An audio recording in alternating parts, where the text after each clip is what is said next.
CJ65, é um sonzinho da LG bem legal. Ele dá um problema de não ligar. Você aperta o botão de power e não aparece nada aqui, ele não liga. Você faz medição na fonte, a fonte aparece os 12 volts bem no pino 1. Tem os 5 volts, tem 3 volts aqui nos conversores DC-DC. Mas não funciona. Tem até os 3 volts na tecla e ele não responde.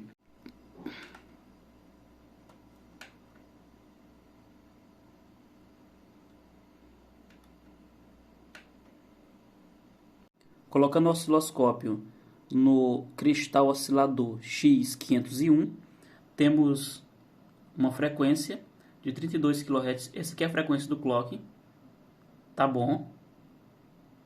Tá ótimo. Só que nós não temos frequência no cristal X500. Aqui é para a gente ter uma frequência no cristal. Já vou te mostrar bem de perto onde é que eu estou medindo. Nós temos uma tensão DC de 3,6 volts. Nós não temos sinal aqui. Não está oscilando. E eu estou medindo aqui no X500. No capacitor do X500. Porque o X500 ele é um cristal SMD. Estou com o manual de serviço aberto aqui no computador. O modelo que está sendo analisado é o CJ65. Esse manual de serviço não traz o esquema elétrico que a gente precisa, mas ele traz algumas informações. Você utiliza esse manual de serviço para encontrar algumas informações da placa, como por exemplo na página 60. Se você olhar aqui a página 60, ele apresenta circuitos integrados, ó. Circuito integrado, o pino que você vai testar e a tensão de trabalho que você deve encontrar no determinado pino do circuito integrado. Tem que estar chegando ali essa tensão. E tem vários circuitos integrados aqui que você pode estar ferindo, ó. Como por exemplo, IC501. No pino 8 tem que ter 3,3 volts aproximadamente. Então, isso aqui ajuda bastante você a analisar a sua placa.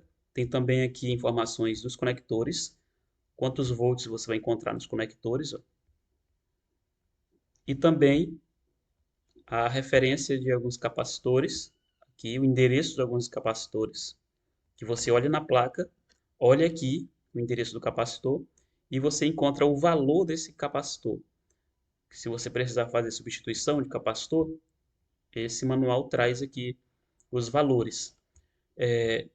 Como nós precisamos aqui encontrar o cristal oscilador, nós vamos apertar aqui Ctrl F para pesquisar e digitar X500. É o que nós estamos procurando, X500. Ele encontrou aqui algumas informações sobre X500. Tá aqui o desenho da placa PCB, mas não é esse aqui que nós estamos procurando, tá? É só para você localizar. Esse aqui, ó, você pode localizar o X500 aqui, baseado nessa representação. Outra coisa que você pode ver é a questão dos pinos, tá? Você pode olhar aqui os pinos, onde você vai fazer a solda, mas não é isso que eu estou procurando. Ó, pesquiso aqui um pouco mais e me traz a informação que X500 é um cristal de 24 MHz. Então aqui você já fez quase todo o conserto, né? Só de descobrir que o cristal é de 24 MHz. Isso aqui já ajuda bastante. Então você vai procurar um cristal, de preferência do mesmo tamanho, para colocar lá. Se não tiver do mesmo tamanho, você pode adaptar um maior, cristal maior. Aqui tem uma informação errada, equivocada, um erro de digitação. Aqui é X501, tá? Então, você quer saber o valor de X501 e você está assistindo esse vídeo, saiba que X501 é um cristal de clock. É aquela frequência padrão de 32,6 768 kHz. Então é o cristal de clock. Para você fazer a substituição do cristal, primeiro você vai aferir, você vai pegar aí o seu multímetro e vai aqui no pino 1 da fonte, tem que ter 12 volts. Se tiver 12 volts aqui no pino 1, a fonte provavelmente está boa. Se não tiver oscilando, se não tiver nenhum problema de ripple. Então, se tiver 12 volts estabilizado aqui no pino 1, a fonte está boa. Provavelmente a fonte está boa. A não ser que tenha problema lá na etapa aí da fonte mais alta que alimenta o amplificador. Mas aqui, se você medir aqui no pino 1 e tiver 12 volts, então a fonte provavelmente está boa. Vamos para a placa principal. Aí aqui na placa principal, perto do conector da fonte, tem alguns circuitos conversores DC-DC, step down, tá? Configuração step down, ou seja, o indutor ele é ligado em série com o capacitor. E esse lado do capacitor é aterramento. Então nós temos aqui uma tensão menor do que a tensão que entra. Menor do que a tensão que entra. Tá? Ele pega a tensão que entra, o circuito integrado vai oscilar e conectar a entrada de alimentação, né? Por exemplo, aqui é 5 volts. Com certeza aqui entra 12. Entrou 12, oscilou, o circuito oscilou, conectando esses 12 volts ao indutor, né? E então esse indutor ele está ligado em série. Como ele está ligado em série com o capacitor, e aqui nós não temos um diodo, esse aqui é um conversor DC-DC step down, ou seja, ele serve para baixar, para reduzir a tensão a tensão que entra, tá? Ele vai fornecer na saída uma tensão menor, ele vai entregar uma tensão menor. Ele pode entregar uma corrente maior, mas aqui a tensão que você vai medir ela é menor. Então entrou aqui 12, saiu 5 volts. 5 volts estabilizado nesse ponto. Você coloca o multímetro aqui, tá? A ponteira vermelha do multímetro aqui tem que ter 5 volts. Agora vamos para outro conversor,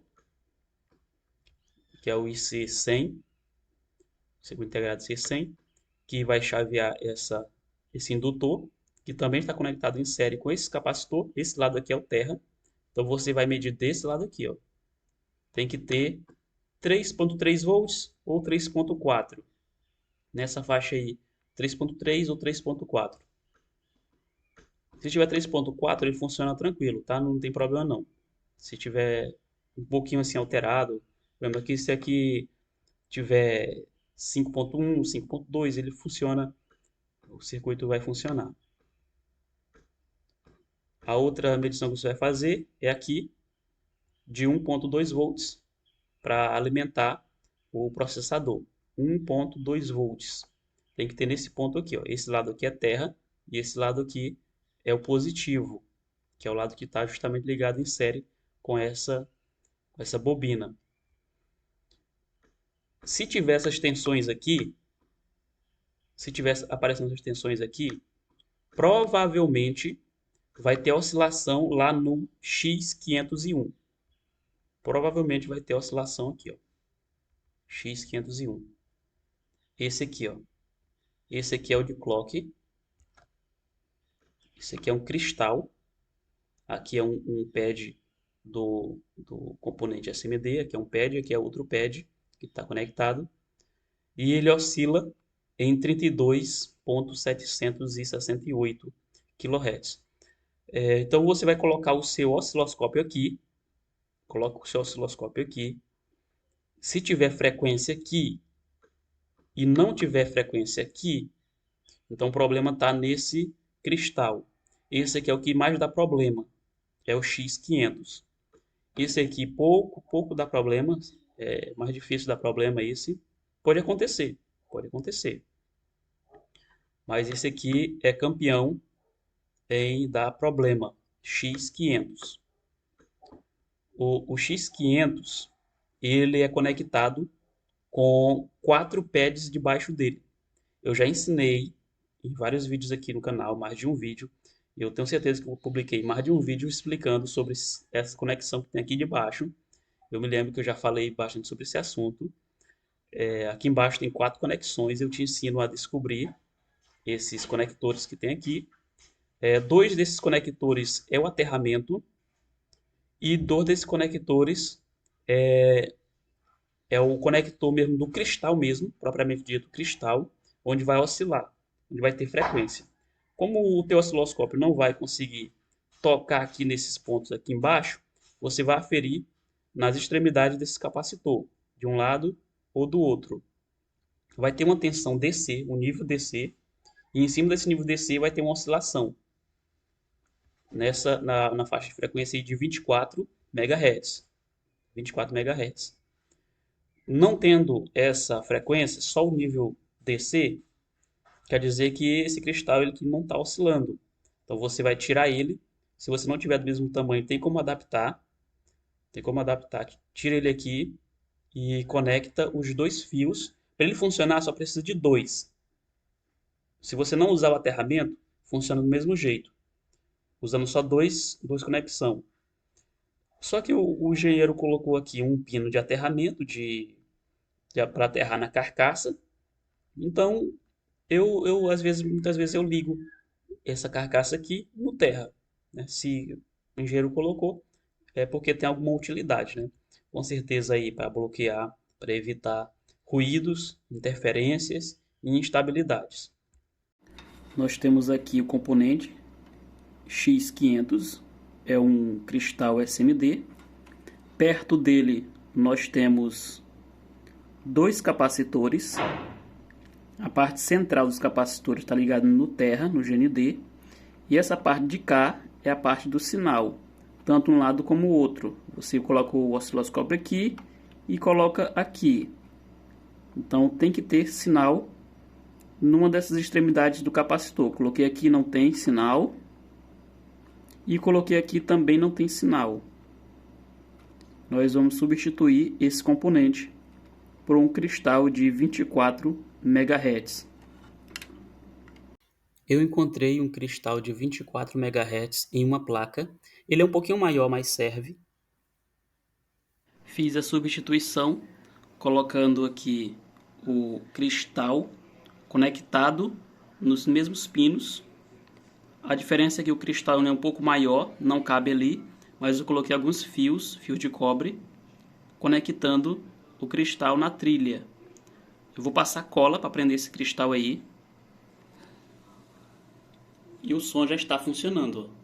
O som está funcionando. Ó. Olha aqui, ó. Aqui é o botão de volume. O som está funcionando, passando as funções normal. Ó, desliga. Você liga de novo, ó. Funciona aqui o cooler. E isso com um cristal que eu tirei de uma placa e conectei dessa maneira. Se tivesse do mesmo tamanho eu colocaria, mas como eu só tenho esse, vai ficar esse aqui mesmo. Eu vou só trabalhar no acabamento. Pronto, passei cola, agora é só fechar o equipamento e entregar para o cliente.